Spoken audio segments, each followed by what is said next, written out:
Ali ono što sam htio da kažem jeste da je slučaj Katalonije zaista specifičan i teško ga staviti u neki tako uzak kontekst paralelizama.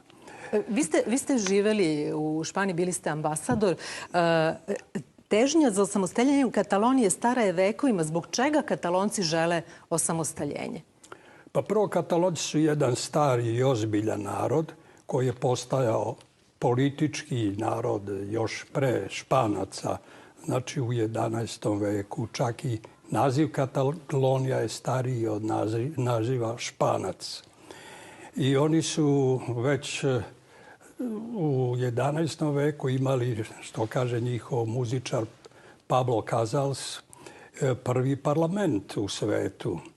A kasnije, 1641. godine su i proglasili republiku, pa 1873. godine također, kada je proglašena prva republika, tu su bili u Španiji glavni Katalonci koji su predlagali jednu federalizaciju zemlje.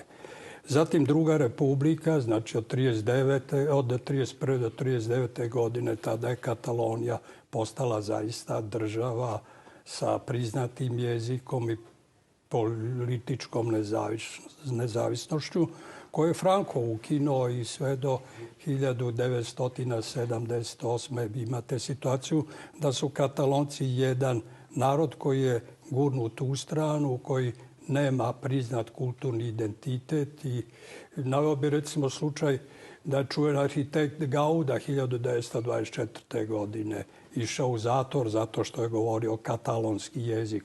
A za vreme Franka, znači posle Drugog svjetskog rata, sve do 1978. godine katalonski je bio kućni jezik, zabranjen jezik, nije ga bilo u javnosti.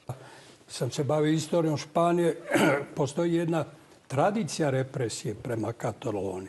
Ja njihov general španski Esparto je 1843. godine rekao da svaki 50 godina treba bombardovati Barcelonu i pobiti one koji su protiv Madrida. To je nešto što na neki način u rafiniranim oblicima traje i danas, taj stalni pritisak.